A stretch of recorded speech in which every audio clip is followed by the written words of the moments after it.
قدرمنو لیدونکو سلامونه، وخت مو په خیر. د نن ورځې لنډو مهمو خبرونو ته ښه راغلاست. زه فهیم الله افغان یم.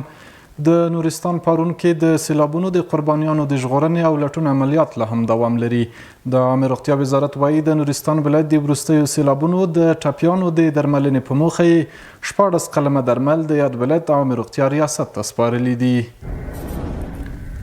د بخښنې نړیوال سازمان په خپل تازه څېړنې کې غوښتي چې په کابل کې د معتادینو د 2000 بستریز روغتون باندې د پاکستان د پوځي رژیم برید د جګړیز جرم په توګه وڅېړل شي.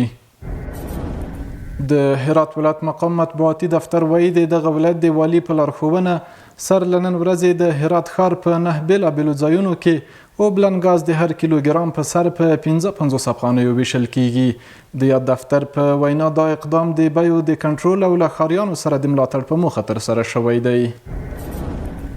او د هرات ولایت مقام د رسنیو دفتر ویلي چې د روان زیږدیز کال له پیل راهیسې تر دې مهاله د یاد ولایت څخه جرمني ته د څه باندې 10,000 متر مربع غالیو صادرات شوي. د معلوماتو له مخې په لاس اوبدل شویو د دې غالیو ارزښت 103,000 امریکایي ډالرو ته رسیږي.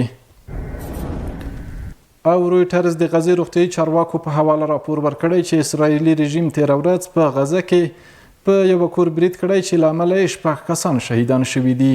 د راپور پر بنسټ اسرائیلي رژیم په دې برید کې د یوې کورنۍ 6 کسان چې 4 ماشومان هم پکې شامل دي شهیدان شوي دي. او وروستی خبر دا چې د امریکا د جګړې وزارت پینټاګون د ایران په وروستیو بریدونو کې د 4 وژل شوي امریکایي پوځي هویت تایید کړ. پینټاګون ویلي 28 کلنه انجل اسرام پرساد د اردن هوایي اډې موافق السلطې کې د ایران په برید کې ووژل شوه.